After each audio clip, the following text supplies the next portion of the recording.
नमस्कार मित्रांनो, वृंदाला आज बाहेर घेतलं होतं दूध काढायला. आपल्या मकाची थोडीशी कुट्टी करायची राहिली. मका तिथे शिल्लक आहे आणि वासरू दूध पिल्यापासून बाहेर उन्हातच आहे. त्याच्या ऊन आले आणि कसं करतोय, उन्हामुळे लाहकत आहे. म्हणजे जास्त हालचाल होती त्याची. लहान आहे ना, त्याला जास्त ऊन जमत नाही. बराच वेळ ते उन्हात राहिले. त्याला आता सावलीत ठेवतो. वासराला सावलीत घेतलंय. ही रात्रभर बसून होती ना, पाय टाटले, त्याच्यामुळे आता तिला उभा केले. थोडे इकडे तिकडे फिरेन, मग नंतर बसन ती थोड्या वेळाने. पण हिला ना घरातल्यापेक्षा बाहेरच बरं वाटतं बरं का. म्हणजे बाहेर इकडं तिकडं जनावरं चाललेले वगैरे बघता येतात, झाडं हल्लेले वगैरे. परत तिच्या सोबतीला इथं पांढरं वासरू असतं, जे की सध्याला त्याच्या आईपाशी तिथं आहे. पण थोड्या वेळाने मी त्याला इथं आणणार आहे ना, मग ते पांढरं वासरू वगैरे बघायला होतं ना तिला, त्याच्यामुळे मग तिची करमणूक होते. घरात असलं ना मग उठता येत नाही, काहीच नाही, नुसते बसून राहते. आणि कोणी माणूस आला तरच लक्ष देते, बघते माणसाकडे. त्याच्यामुळे तिला बाहेरच चांगलं वाटते. आज गावरान गायला खायला नाही ठेवलं घरी, आणि लवकरच सोडायला लागलो तर आज चरायला. तर त्याच्यामुळे त्यांना आज घरी खायला नाही ठेवलं. आता सगळ्यांना लाकडं वगैरे बांधलेत, आता सोडायचे चरायला. चला आता सोडल्या सगळ्या. काही पुढं गेल्यात. वृंदा सगळ्यात पुढं, कारण तिला तहान लागलेली असेल. त्याच्यामुळे सगळ्यात पुढं पाणी प्यायला गेली. बाकीचे ह्या चालल्यात मागून. आणि काबरे सगळ्यात मागं.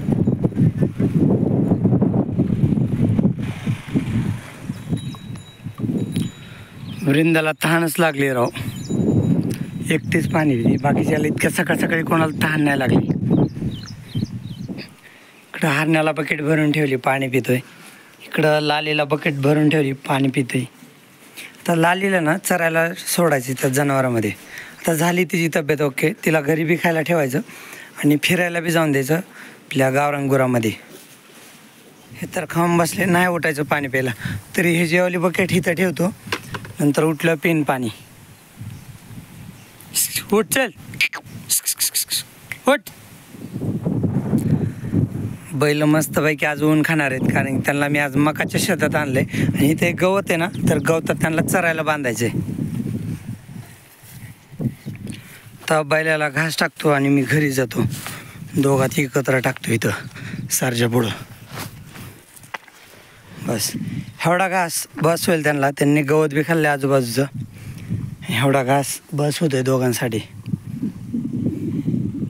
चला मी ना आता आपल्या झाडाची एक ताजी मोसंबी खातो, मगच घरी जातो. मोसंबी सापडे तुम्ही. मला त्या दिवशी दिसली होती कुठल्या तरी झाडाला एक. ही तर लय बारीक आहे. हिला इकडची बारीक आहे. बहुतेक ह्या पुढच्या झाडाला आहे काय की. ह्या तर तोडून टाकायचे त्या बारकाल्या. इथे एक आहे, पण मागच्या वेळेस तोडताना विसरलेली इकडे आहे ना खाली.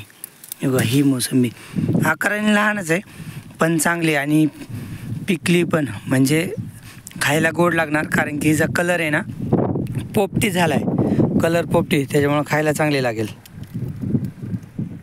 आणखीन ह्याच प्रकारच्या मोसंब्या बऱ्याच असतील बरं का. एक दोन तरी असतील झाडाला. ह्या समोरच्या झाडाला बहुतेक एखादी आहे वाटते अशी, म्हणजे पिकलेली पिवळी. तर मी ह्याच झाडाच्या सावलीत बसतो. इथं लय बारीक चिटकून बसावं लागते, तेव्हा सावली लागते. तर बैलाला पाण्यावर आणलंय.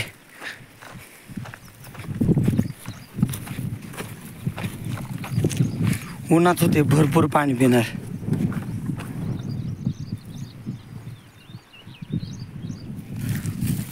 बैलांना पाणी पाजून आणलंय आणि ह्या लिंबाच्या झाडाखाली बांधलंय. सरजा सध्याला सावलीत आहे आणि चिमण्या लांबून बांधलाय. पाहिजे तेव्हा सावलीत जाऊ शकतो. चिमण्याला जेव्हा वाटेल ना ऊन लागतंय, त्यावेळेस तो पलीकडे सावलीत जाऊन बसू शकतो. आणि सरजा लांबून बांधलेत, कारण की थोड्या वेळाने लिंबाची सावली इकडच्या बाजूला येणार आहे, चिमण्याकडच्या बाजूला येणार आहे. तर त्याच्यामुळं सरजा बी लांबून बांधलाय. ज्यावेळेस सावली इकडे येईल ना चिमण्याकडं, त्यावेळेस मग सरजा बी अलीकडे येऊन बसन. बैल आता सध्याला फिरतात, पण थोड्या वेळाने बसतील खाली. त्यांना मी आता थोडा घास कापून टाकणार आहे खायला. घास खाल्ला ना मग बसते खाली. तर एवढा घास कापला मी. बैलांना एवढा घास बस होईल. आता टाकतो. एवढा घास टाकला ना त्यांना मग डायरेक्ट आता 5 वाजताच खायला टाकायचं. परत दुपारून जर काही काम असलं ना मग डायरेक्ट संध्याकाळीच खायला टाकायचं. आता सध्याला एवढा घास खातो मी. त्यांचे पोटं भरले तरी पण टाकतो, कारण की बैलांना ऐनवेळी काम येतं. बगळेसुद्धा सावली तिथे तो बैल बशी. त्यांना बी ऊन लागत असेल. ह्याला जे नको व्हायचं तेच झालं बाबा. हे बघा बैलांनी कशी कासरे गुंतून घेतलेत. ह्याने त्याला राऊंड मारलाय, त्याच्यामुळे लांबून बांधायला नको पाहिजे होते. पण ते बघा तिकडं आता आपले जनावर आलेत ना, त्यामुळे मी जाणार आहे घरी. ह्यांना घास आता इथंच टाकतो. जसे तर जसं अडकायचं जसं खायचं तसे खातील. सर्जा चिमण्याला खाऊन देत नाही, पण जाऊ द्या. आता मी जातो घरी. नाही तर काय होतं, वृंदा पाणी न पिताच तिची वासराकडे जाते, तर त्याच्यामुळे जावं लागतं. मग वृंदाला धरून ठेवायचं. वृंदा पाणी पिली ना मग तिला जागेवर बांधायचं, नाहीतर ती तिथं जाते आणि ती पांढरं वासरू आहे ना खिलरीचं, त्याला मार येते. मग त्याच्यामुळं आता वृंदाला धरून हातभर पाण्यानेचं मग बांधायचं. हे बाकीचे सगळे पाणी पितात आणि ती एकटीच घरी गेली. पाणी आणतो ना तिला. आणि वृंदा एकटीच घरी गेली. लय गडबड तिला वासराची. चल इकडे, तिला एकटीला घेऊन जातो मी पाण्यावर. चल वृंदा, चल चल बाई लवकर. म्हणून आपण खिलेरीला चरायला सोडत नाहीत. आता लहान वासरा असले ना असे बेजार करतात गाया. ही तर कमी, खिलेरी तर लय बेजार करते. खिलेरी ह्याच्यापेक्षा जास्त बेजार करते, म्हणून आपण खिलेरीला घरी ठेवतो. आता पावसाळ्यात नवीन गवत आलं ना मग त्यावेळेस खिलेरीला बी चरायला सोडायचं. बाकीचे जनावर इकडं हौदावर पाणी पितात. वृंदाला पण तहान आहे.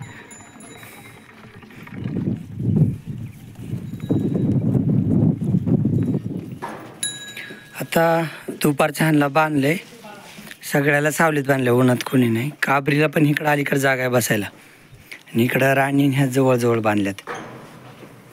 काय JCBवाल्याने ना आपले पलीकडच्या अँगलच तोडले. तर आपला जे शेणखत आहे ना आपलं, तर ते पाठीमागं वृंदा वेली ना, तर त्या दिवशी शेणखत उचलून आपल्या शेतात टाकले. JCBने टाकले ना, तर JCBवाल्याने पलीकडचे अँगल तोडून टाकले, म्हणून ह्यांना बांधून ठेवलं आपण. तर बाकी तिकडं स्टायली नाही ती बांडी कालवड, तर ती तिकडं सावलीत बांधली, कारण तिला इथं जागा नाही म्हणून ती तिकडं सावलीत बांधली. बगिरी तर स्टायलिनच्या पलीकडं नेपेरपाशी सावलीत बगिरीला बांधले. सगळे सावलीत बांधलेत. आणि राणीची तब्येत आता चांगली झाली बरं का. तिला उन्हाळा मानवला, कारण इथं राणीची पण तब्येत चांगली झाली. पलीकडं देवशेनी ना, तर देवशेनीची पण तब्येत, अरे काळं कसं काय दिसते फोनमध्ये, हे बघा इकडे देवशेनी ना, तर हिची पण तब्येत आता चांगली झाली बरी. मध्ये लयच खराब झाले होते. संक्रांतीच्या टायमाला ना जरा जास्तच खराब झाले ते सगळे जनावरं, पण आता परत चांगले व्हायला लागलेत. देवशेनी चांगली झाली, राणी चांगली झाली, तो गौरम पण चांगला व्हायला लागला आहे. बाकी शुभश्री म्हणजे नाही चांगली झाली, पण नवीन गायामधली सीता आहे ना, तर सीताची तब्येत चांगली व्हायला लागली.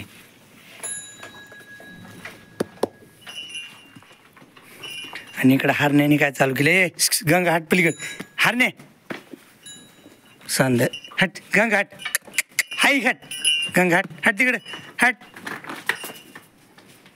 ह्याची जागा बदली तर हरण्याची कुठंतरी बाजूला बांधतो त्याला. आता आपल्याकडे घरी ना एवढे मोठे बीट आणलेत, तरी अर्धे बीट तर पिल्ल्याला खाऊ घालणार मी, कारण की आपल्याला एवढे मोठे लागतच नाहीत. तर त्याच्यामुळं अर्धे आपल्या पांढऱ्या वासराला खाऊ घालायचे. मोत्याचा दुपारचा आराम. बैल इथं सावलीत बसले होते, दोघांच्या पण अंगावर सावली येत होती. आत्ता सर्जा मला बघून उठलाय, चिमण्या बसलेलाच आहे. मी बैलांना अगोदरच खायला टाकलं होतं, कारण की बैलांना कधी काम येईल सांगता येत नाही. तर आता मला बैलांना कामावर न्यायचे. आता वाजले 4, तर मग आता त्यांना डायरेक्ट संध्याकाळीच अंधार झाल्यावर खायला, त्याच्यामुळे त्यांना मी अगोदरच फुल खायला टाकून घेतलं होतं. अरे घास जास्त झाला, चिमण्या घासावरच बसलाय. पहिला खायला टाकलं ना असं करतात. चिमण्या उठ, चिमण्या उठ, सारखे हो. थोडासा घास व्हायला लावला बैलांनी, पण काय अडचण नाही. आणि दोघं पण सावलीत होते, त्यांच्या अंगावर सावली राहावं ना, म्हणूनच मी त्यांना लांबून बांधलं होतं. लय पाणी प्यायला बरं बैल, आता संध्याकाळी पाणी पित नाही. सरचे पाय उचल, सरचे पाय उचल, पाय उचल ना सरचे, तो पाय उचल. बैलगाडी घेऊन मी भुस्सा आणायला चाललो आहे. आपला काल राहिलेला गव्हाचा भुस्सा आहे ना, तर गव्हाचा भुस्सा आणायचा आहे. तर आईने मी पप्पानी एक गाडी भरली भुस्साची, आणखीन एक गाडी भरण. एवढा भुस्सा राहिले ना तर ह्याच्यात आणखीन एक खेप होईल. आता आजची ही पहिलीच खेप आहे, काल 2 खेपा टाकल्या होत्या आणि आजची ही पहिली. एक केप खाली केली, दुसरी भुस्साची गाडी भरून ठेवली तिथं. तर भुस्सा बी संपलाय, झाला एवढाच होता. बैलांना इथं बांधले, थोडंसं गवत बघून खातात गवत. आता त्यांना घास टाकतो बैलांना, म्हणजे घरी गेलं ना काही खायलाच नाही टाकायचं बैलांना, तर त्याच्यामुळे इथंच घास कापून टाकतो बैलाला लगेच. गावरान जनावर चरायला गेलेत, त्याच्यामुळे गावरान जनावरांची अडचण नाही. आणि दर्शनला बी खायला टाकले, कोणाचीच अडचण नाही. त्या बैलाला घास टाकतो. आणि घास आपण तिकडं कापला होता समोर, तर पाठीमागून पण चांगला घास आला आता. मस्त हाईट वगैरे घेतली घासाने, सगळं हिरवगार छान आहे. तर एवढा घास कापलाय बैलांसाठी. एवढा घास आणि ह्यो 2 बंडल मी 2 बैलांना टाकतो. आणि आता घरी जातो. घरी छोटे वासरे ना, त्यांना पाणी वगैरे पाजतो. आता दिवस मावळाची वेळ झाली, आता अर्ध्या तासात दिवस मावळणच. आपले बैल तिकडं बांधलेत, बैलाला घास खायला टाकतो. आणि आई घास कापते इथं. आई संध्याकाळी गायांसाठी घास कापते. ते बैल सकाळपासून घास खातात ना, घास नुसतं वायाच लावतात. आता मी बघतो ना कोण व्यवस्थित खात नाही, दोघांना वेगळ्या जागा टाकतो. चिमण्याला इथं टाकलाय, चिमण्याला बस, चिमण्याला कमीच बस. बघतो ना कोण वाया लावते, मग उद्याच्याला त्याला टाकणारच नाही घास. इथं सर्जाला जास्त टाकलाय आणि चिमण्याला कमी टाकलाय. तरी बघतो कोणी व्यवस्थित खात नाही. ह्यांनी सकाळी मी पहिल्या जागा बांधलं ना, तर तिथं बी घास वाया लावला होता. दुपारी बांधले ना, तर तिथं बी चिमण्या घासावर बसला होता.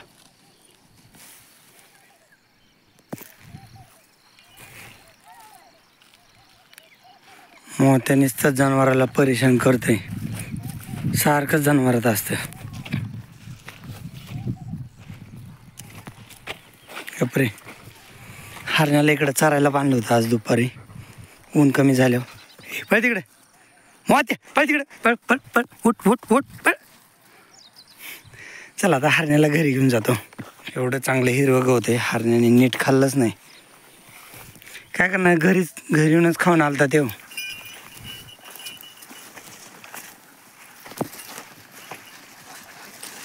कुत्रं लय परेशान करते जनावराला.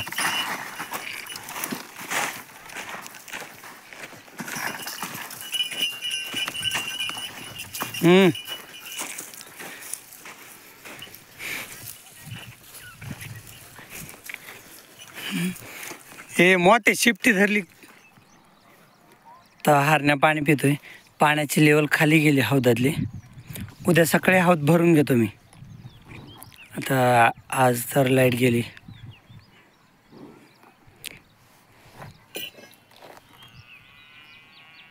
चल, हरण्याची तब्येत आता बरी झाली बरं का, मध्ये लय खराब झाला हरण्या.